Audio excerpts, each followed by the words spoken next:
Tentunya dengan panggilan iman inilah membuat kita ringan kaki kita melangkahkan ke masjid subuh hari, karena bangun subuh di suatu hari yang sangat berat sekali.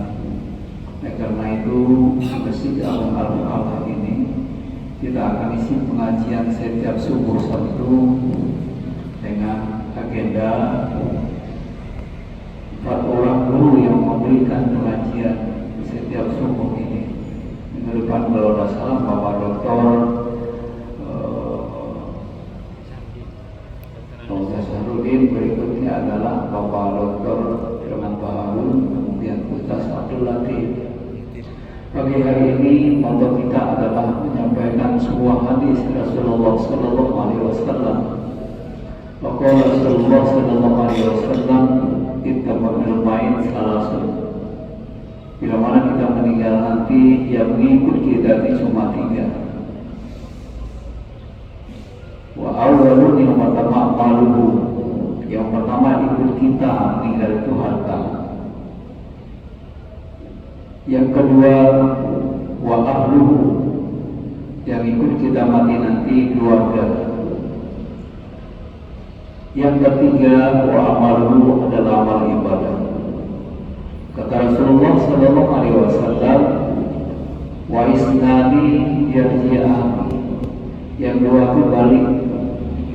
Siapa yang balik? Harta. Siapa lagi? Keluarga. Wa yabqa wahidun, yang kekal ikut kita masuk ke dalam kubur. Wahidun adalah 1. Wa amalun. Kaum muslimin yang berbahagia, kalau kita meninggal itu yang ikut kita pertama adalah keluarga. Harta. Harta kita mengantar kita batas tidak sampai ke kubur itu. Kalau kita dimakankan bumbu jahe, kita mobil Pajero, mobil Bertut, mobil itu juga ada batas jalan aspal dan tak bisa naik itu.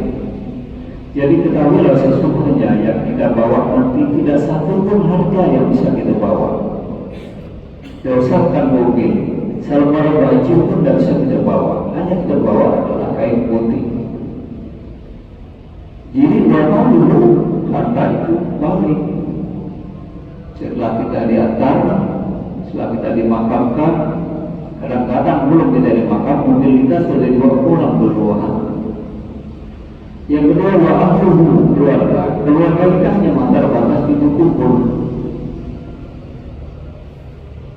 Setelah kita dimakamkan, setelah ditimbun, keluarga pulang. Paling ada anak isi keluarga yang ikut berdoa dulu, karena menyiram air. Orang lain pulang.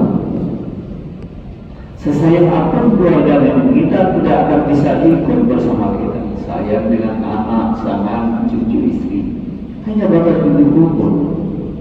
Setelah makam itu ditimbun, anak keluarga sebagai warga ini pulang.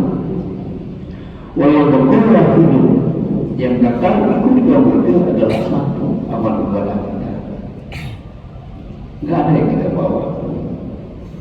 Nah, kenapa dipanggil mayat? Kata Rasulullah Sallallahu Alaihi Wasallam, tidak jenazah, tidak itu oleh jenazah, tapi ada bermain. Nah, manusia itu bila mana meninggal itu ada 3 gelarnya: jenazah, main, almarhum. Itu tinggal itu. Ada cerita menarik, suatu hari guru saya pernah bercerita, anak ayam itu protes di dulu ayam terbalik. Apa katanya? Kita ini tidak ngerti nama. Itu ayam, anak ayam, dan ayam jago. Manusia itu banyak nama. Ada profesor, ada dokter, ada kiai, macam-macam ya. Jabatan mulai ketua RT, lurah, camat, sampai semua. Kita tidak ada nama. Jadi itu ayam dosa kecil hati. Kita ini setelah mati baru banyak nama. Manusia itu mati tidak ngerti nama lagi nanti. Profesor doktor, kalau mati itu tidak dipanggil lagi. Mana profesor tidak ada, yang dipanggilnya mayatnya mana, yang dipanggil jenazahnya mana.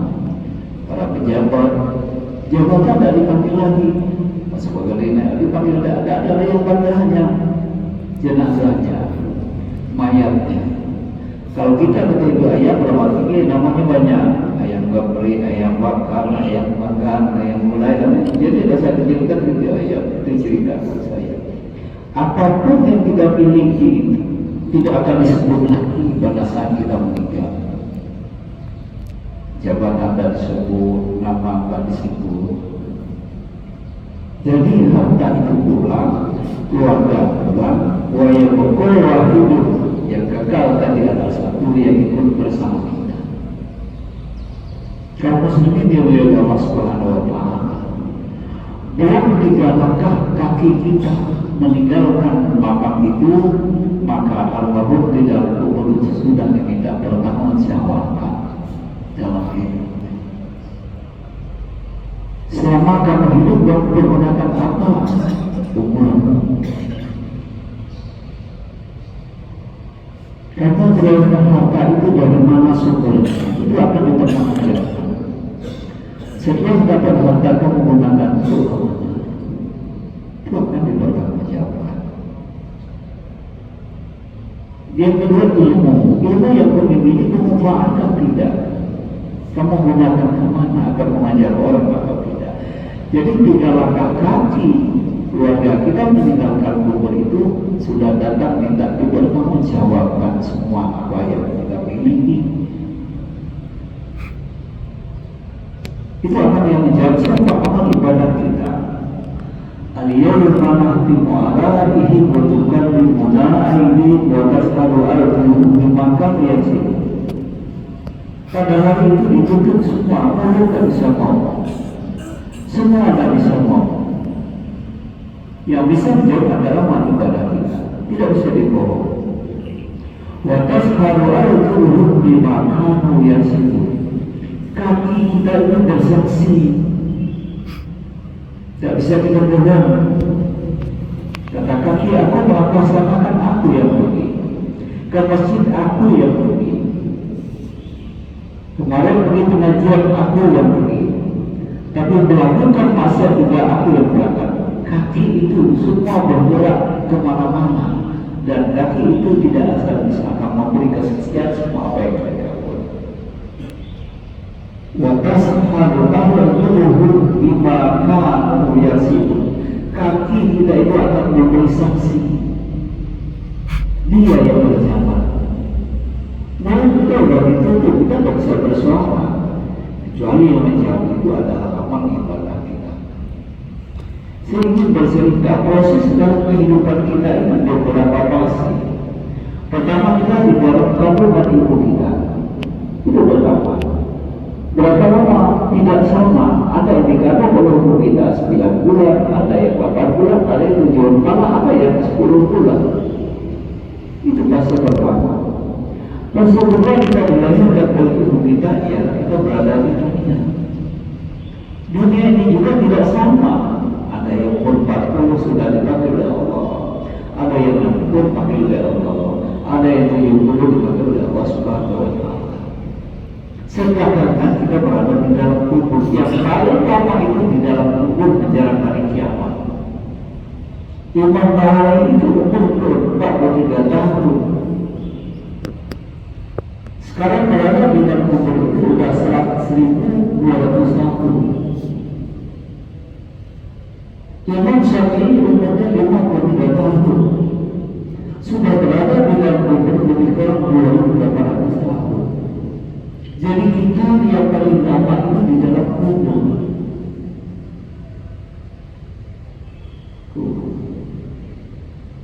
Bagi orang yang mempunyai ibadah, tidak ada kesalahan, tenang, aman, percaya. Bagi orang yang tidak punya amal, itu akan merasa lama. Jadi kita berada di dalam kubur yang paling lama. Oleh karena itu, kubur itu 5 kali sehari memanggil kita sebenarnya. Yang pertama dia katakan, ana baitul wahid, saya sebuah rumah siap untuk hanya satu orang. Tak bisa berdua. Jadi kita bawa teman, apa teman bawa Al-Quran? Maka kita dianjurkan membaca Al-Quran. Kalau bisa setiap sholat, habis sholat kita beribadah tidak satu ayat. Harus ada tempat. Yang dikatakan anak baitun zur, saya sebuah rumah yang gelap. Bayangkan gelap pun tak bisa kita bayang ya Pak. Begitu lampu mati sebentar aja kita udah pusing. Wah, bakal hilang sekian menit ya. Bagaimana dengan kubur tidak dapat hidup? Dan bisa difitip. Kata orang tua nanti lampu mati, alirkan listrik yang 10 watt jadilah dan tidak bisa. Tidak bisa. Bagaimana kalau dia mengibadah? Ibadah inilah yang mengharapkan kita di dalam kubur. Cahaya ibadah kita ini adalah untuk menerang kita di dalam kubur. Dan saya dititip. Oh, nanti saat tak bayar terangkan 10 watt jadi 5 watt jadi dialirkan ya dari rumah anak tak bisa itu. Saya sebuah rumah yang gelap. Kalau mau terangnya apa? Kalau disini jemaat yang berbahagia, artinya apa yang harus kita persiapkan dalam ibadah? Apa yang kita miliki supaya tidak ada satu pun yang ikut. Jangan lagi. Jadi sisa umur kita mari kita persiapkan untuk kegalaan. Nah, tidak ada yang tahu kapan kita berdakwah, tidak ada yang tahu. Faiza ja'a ajaluhum la yasta'khiruna sa'atan wa la yastaqdimun. Bila mana ajal yang kita tidak bisa ditunda. Tak dimaju, minta di mundur, daulah tak bisa. Kapan? Itu di dalam ilmu tauhid itu diceritakan adalah sirrul ilahi, rahasia Tuhan. Tapi itu adalah pasti. Kullu nafsin dha'iqatul maut. Setiap yang bernyawa mesti akan mati. Kalau kita ada ajal yang bernyawa, semua bernyawa, binatang bernyawa, kambing, hewan berbeda. Ada dua jenis binatang itu beda. Dia akan mati bila mana dia kekenyangan, beda dengan kita. Kalau kita ini kelaparan bisa mati, binatang dua jenis tidak. Apa binatang? Apa nyamuk? Nyamuk itu kalau belum makan kenyang jatuh rasa mati sampai ajalnya. Itu begitu. Yang kedua lintah. Lintah di sawah itu dia makan kepada seekor kerbau, begitu kenyang kerbau itu naik berpanas, lintahnya jatuh langsung mati. Dua ekor binatang itu kalau kenyangan itu dia langsung sampai ajalnya. Nah ini Bapak Ibu kaum muslimin yang berbahagia, kita bersyukur kepada Allah, kita masih diberikan kesehatan oleh Allah, bisa mengangkat kaki ke subuh ke masjid. Ini satu rahmat yang diberi Allah Subhanahu wa taala.